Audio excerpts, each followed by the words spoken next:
بسم اللہ الرحمن الرحیم۔ السلام علیکم۔ کڈز فیری ٹیلز میں خوش آمدید۔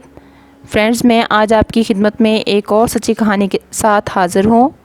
نئے آنے والے دوستوں سے گزارش ہے کہ اگر آپ نے ہمارا channel kids fairy tales subscribe نہیں کیا تو اس کو سبسکرائب کر لیں۔ ایک سفید سایہ میری طرف آ رہا تھا۔ قریب آیا تو میں نے دیکھا وہ ثنا ہی ہے۔ انہوں نے بہت معصوم صورت بنائی ہوئی تھی اور مجھ سے معافی مانگنے لگی۔ سفیر بھائی، مجھے معاف کر دو، میں جینا چاہتی ہوں۔ میرا وعدہ ہے آئندہ میں کسی کو کوئی نقصان نہیں پہنچاؤں گی۔ کافی دیر کھڑی رہی، پھر خاموش اور مایوس ہو کر چلی گئی۔ کچھ دیر بعد خاموشی رہی، پھر پیر بابا میرے سامنے آئے اور انہوں نے کہا، بیٹا اس کو معاف کر دو، وہ تم سے معافی مانگ رہی ہے۔ اس کی یہ سزا بہت ہے کہ سب کے سامنے اس کا چہرہ بے نقاب ہو گیا ہے۔ میں پیر بابا کی بات ماننے ہی والا تھا کہ میرے کانوں میں آواز آئی، یہ سب نظر کا دھوکہ ہے، یہ میں نہیں ہوں، تم اپنا عمل جاری رکھو۔ پھر وہ پیر بابا بھی وہاں سے چلے گئے۔ میں اسی چکر میں تھا کہ چلہ کسی طرح پورا ہو جائے۔ صبح ہونے سے پہلے قبرستان ایک شور سے جاگ اٹھا تھا۔ قبروں سے مردے نکلنے لگے، درخت ٹوٹنے لگے، پرندے بے چین ہو کر ہوا میں اڑ رہے تھے۔ کچھ درختوں کو آگ لگ گئی۔ جس قبر پہ میں بیٹھا تھا وہ بھی مسلسل تڑپ رہی تھی اور مجھے اپنا عمل کرنے میں مشکل ہو رہی تھی۔ پھر میں نے دیکھا ثنا بھابھی کے ساتھ چند اور لوگ میری طرف آ رہے تھے، جن میں میرا دوست اکبر بھی تھا۔ انہوں نے مجھ سے کہا کہ ہم نے ثنا کو معاف کر دیا ہے، اب تم بھی اس کو معاف کر دو۔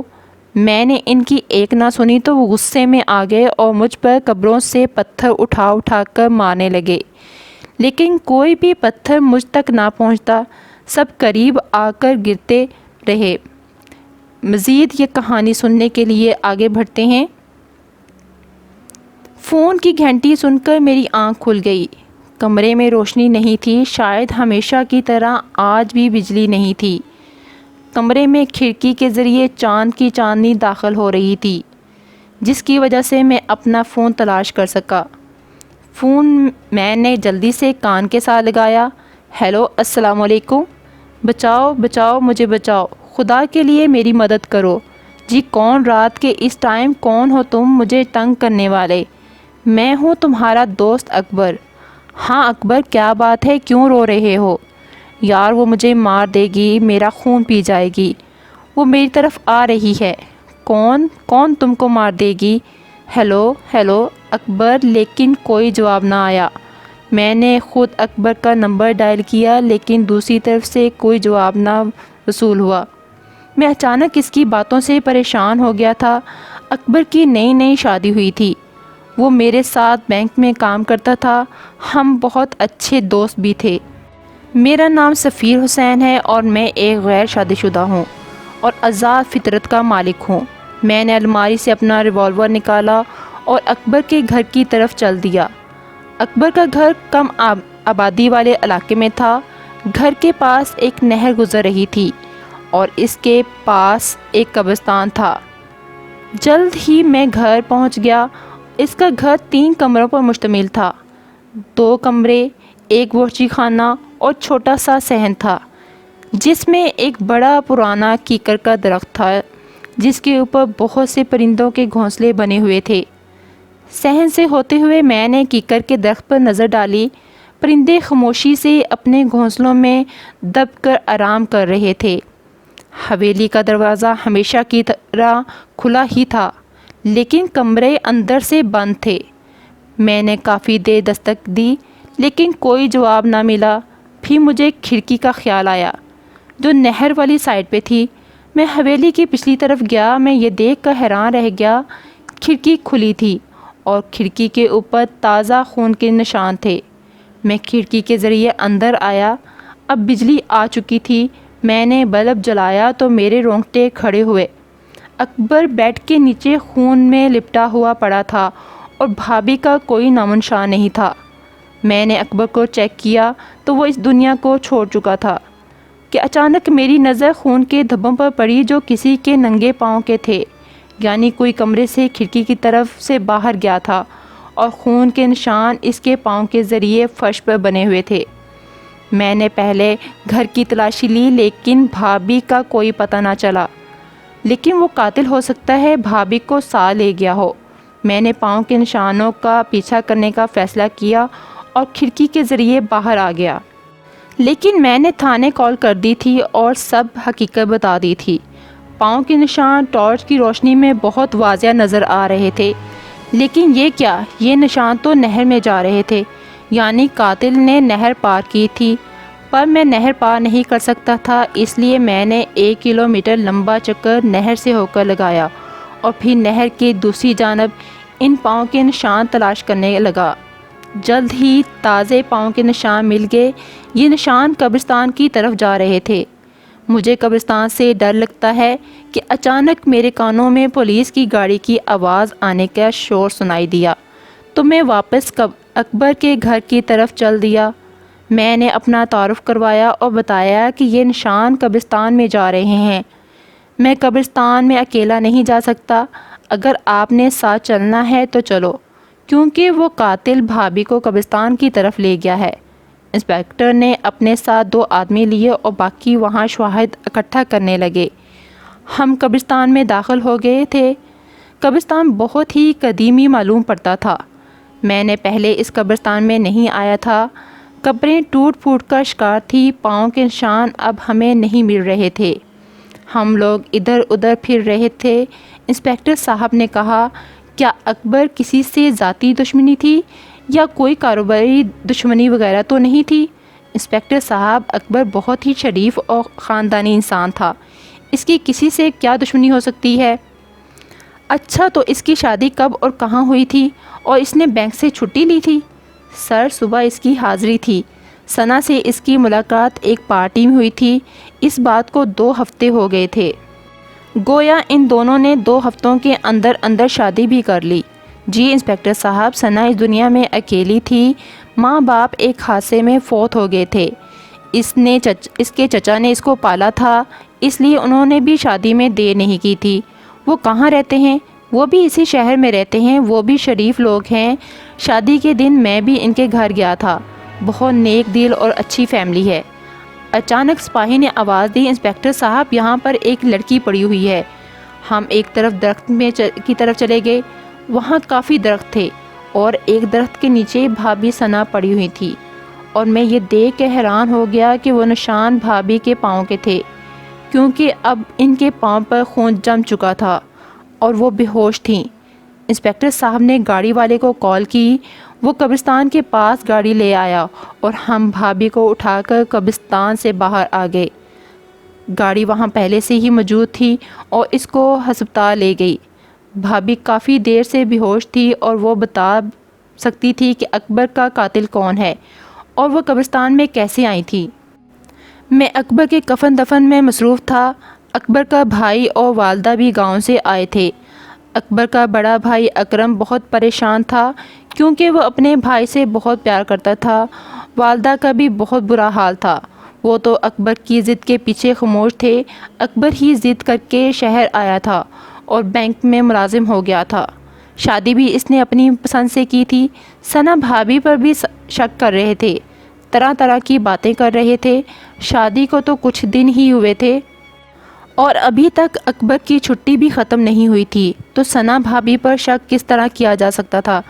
کیونکہ جب تک آپ کسی سے ملتے جلتے نہیں، آپ کو کیسے معلوم ہوگا کہ وہ کون ہے اور اس کی طبیعت کیسی ہے؟ آج اس واقعے کو 3 دن ہو گئے ہیں۔ بھابھی ابھی تک بے ہوش تھیں اور قاتل کا کوئی سراغ نہیں مل رہا تھا۔ میں بینک سے واپسی پر ہسپتال کا چکر لگاتا تھا۔ اکرم بھائی اور اکبر کی والدہ صاحبہ ہسپتال میں ہی تھے۔ ان کو پتہ تھا کہ بھابھی وہ ذریعہ ہے جس کے ذریعے ہم قاتل تک پہنچ سکتے ہیں۔ پولیس کے 2 آدمی بھی ہر وقت ڈیوٹی پر ہوتے تھے۔ ہمیشہ کی طرح میں فارغ ہو کر تھانے گیا تو میری ملاقات انسپکٹر خان سے ہو گئی۔ خان میرا کلاس فیلو تھا اور ہماری بہت اچھی دوستی بھی تھی۔ میں نے سارا واقعہ خان کو بتایا۔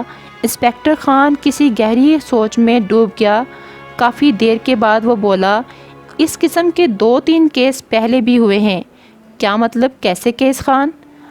اکیلا گھر آبادی سے دور رہتا تھا، یعنی کم آبادی والا علاقہ تھا، اور اس کے گھر میں صرف وہ پہلے اکیلا ہی رہتا تھا، اور پھر شادی بھی اچانک اور ایک انجان لڑکی سے کی ہے۔ یہ بات تو ٹھیک ہے، لیکن ثنا بھابھی تو بہت اچھی ہیں، کافی خدمت کرتی تھی اکبر کی۔ اچھا تو وہ کہاں ہیں؟ کیا زندہ ہیں؟ ہاں وہ زندہ ہیں اور ہسپتال میں داخل ہوئی ہیں اور بے ہوش ہیں۔ چلو سفیر، ہسپتال چلتے ہیں، وہاں پر ہی بات واضح ہوگی۔ جب ہم وہاں پہنچے تو اکرم بھائی وہاں پر موجود تھے۔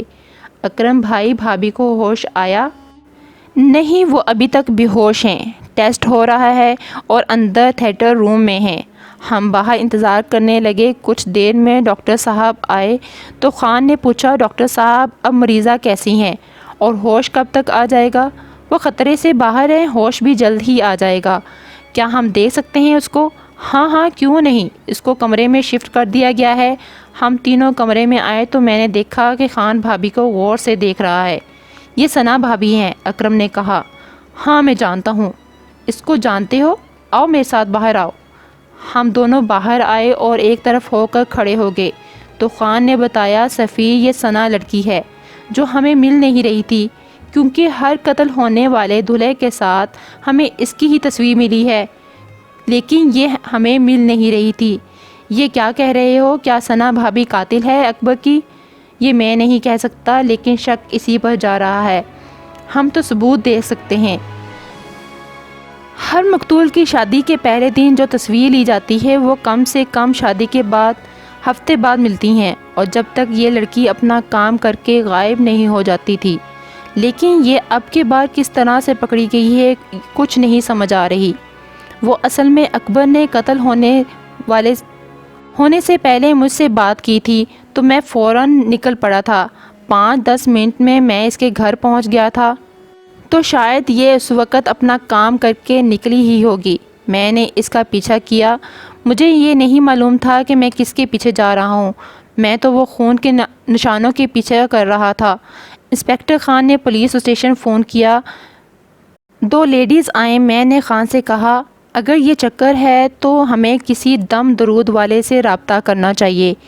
ہاں سفیر، تم نے ٹھیک کہا، میرا ایک جاننے والا ہے، بزرگ وہ عمل کرتا ہے، میں ان سے بات کرتا ہوں۔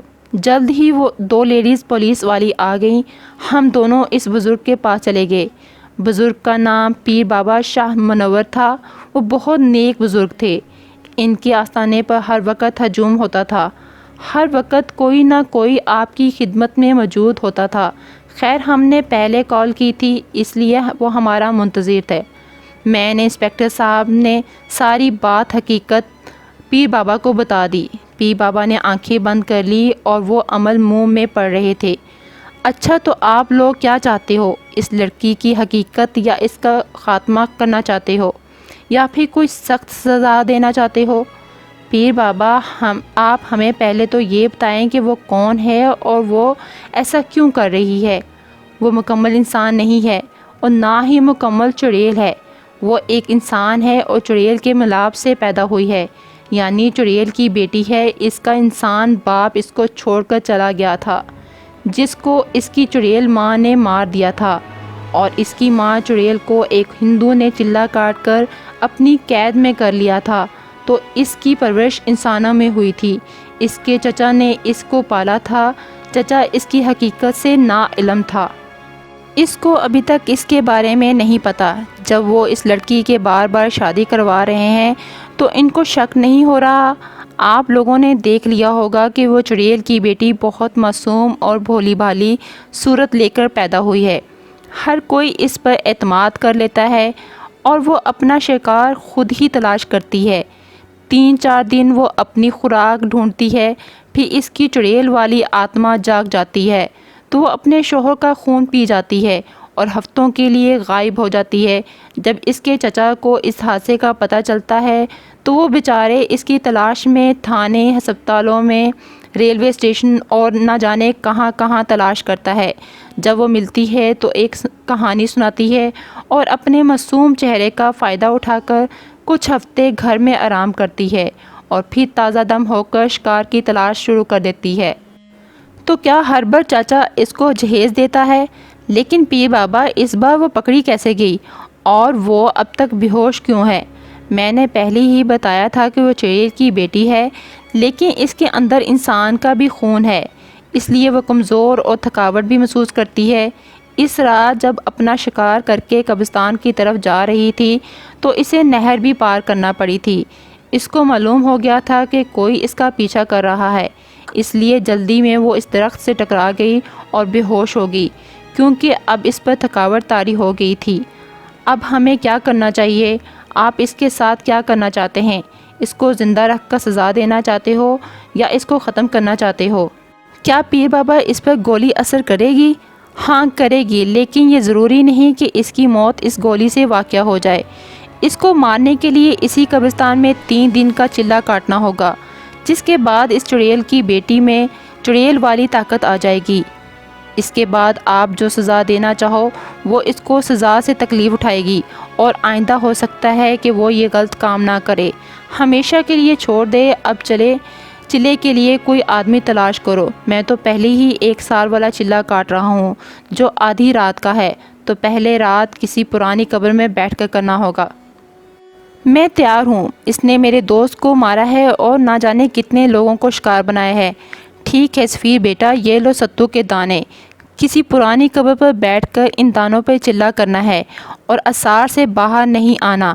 کچھ بھی ہو جائے، چاہے میری آواز آئے یا میں خود ہی آؤں یا تمہارے دوست اکبر بھی آ جائے، تم نے کسی کی کسی بات پر عمل نہیں کرنا، بس میرا بتایا ہوا عمل کرتے رہنا، اور دن میں کسی سے کوئی بات نہیں کرنی۔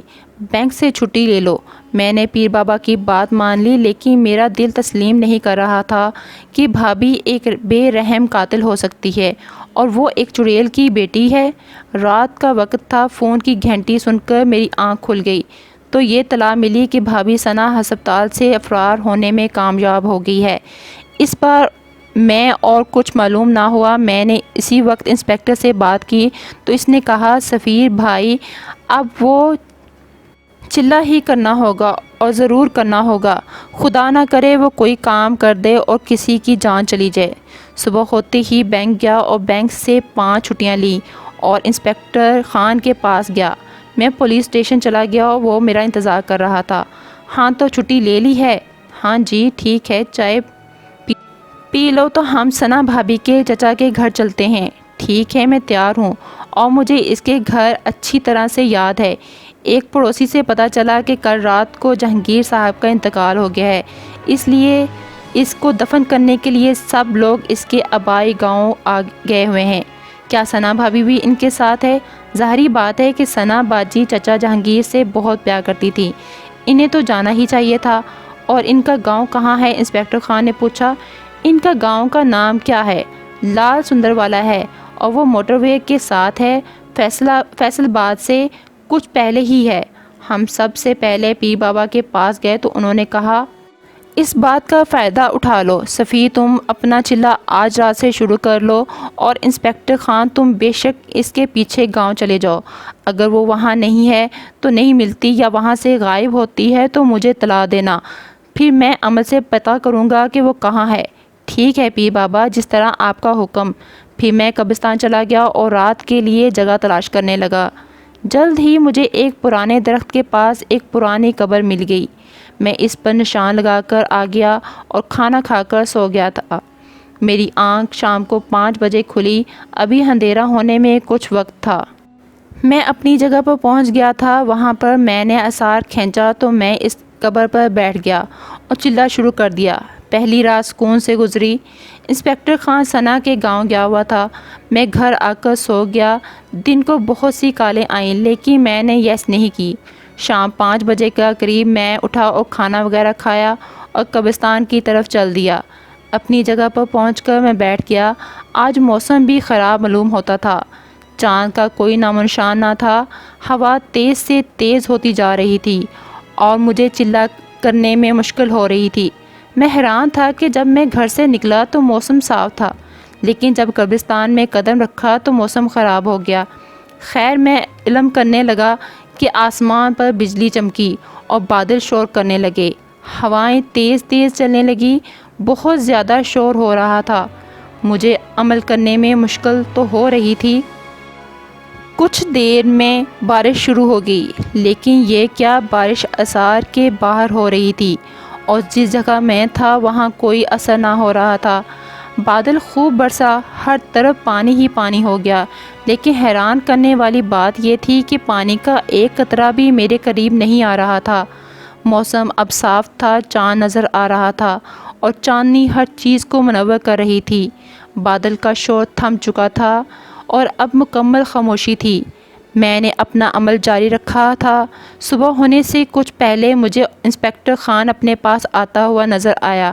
خان نے کہا، صفی، یہ عمل یا چلہ چھوڑ دو، ہم نے ثنا کو مار دیا ہے۔ اب وہ مر چکی ہے، لیکن اس وقت میں ہوش میں تھا۔ مجھے پیر بابا والی بات یاد تھی، میں بھلا چلہ کیسے چھوڑ سکتا تھا؟ میں چلے میں مگن تھا۔ خان نے کہا، اٹھو، جاؤ میرے ساتھ آؤ۔ میرے دوست، کیوں دیر کر رہے ہو؟ اپنا ٹائم ضائع کر رہے ہو؟ آؤ میرے ساتھ، میرا ہاتھ پکڑو۔ خان نے میری طرف ہاتھ بڑھایا تو اس کے منہ سے چیخ نکل گئی۔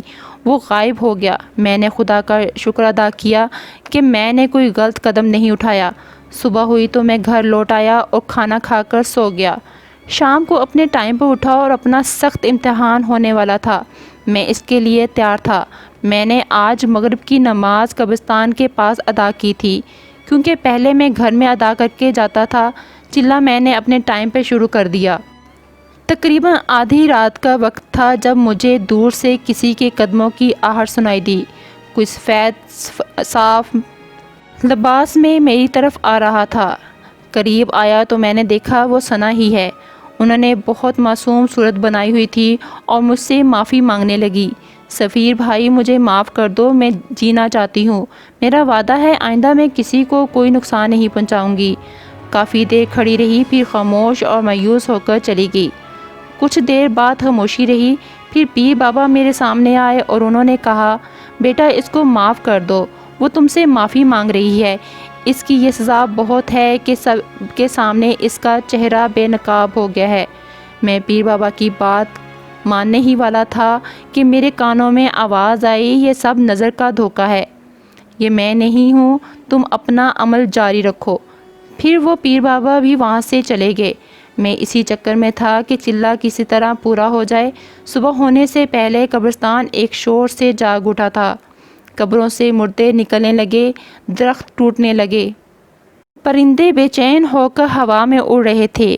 کچھ درختوں کو آگ لگ گئی۔ جس قبر پر میں بیٹھا تھا وہ بھی مسلسل تڑپ رہی تھی اور مجھے اپنا عمل کرنے میں مشکل ہو رہی تھی۔ پھر میں نے دیکھا ثنا بھابھی کے ساتھ چند اور لوگ میری طرف آ رہے تھے، جن میں میرا مرحوم دوست اکبر بھی تھا۔ انہوں نے مجھ سے کہا کہ ہم نے ثنا کو معاف کر دیا ہے، اب تم بھی اس کو معاف کر دو۔ میں نے ان کی ایک نہ سنی تو وہ غصے میں آ گئے اور مجھ پر قبروں سے پتھر اٹھا اٹھا کر مارنے لگے، لیکن کوئی بھی پتھر مجھے نہ لگا، سب قریب جا کر گرتے رہے۔ کچھ دیر یہ عمل جاری رہا، پھر سب مردے میرے پاس آنے لگے۔ وہ پرانی قبر بھی مجھے پریشان کر رہی تھی، جس میں سے کسی بڑھیا کی آواز آ رہی تھی۔ میں نے آنکھیں بند کر لی اور عمل جاری رکھا کہ اچانک سب شور ختم ہو گیا۔ میں نے آنکھیں کھولی تو ثنا چڑیل کی بیٹی بے ہوش پڑی تھی۔ دور سے مجھے انسپکٹر خان آتا ہوا دکھائی دیا۔ اب صبح ہو چکی تھی۔ انسپکٹر خان نے بے ہوش ثنا پر فائر کیا اور اس کو ہمیشہ کی نیند سلا دیا۔ میں اسرار سے باہر نکلا۔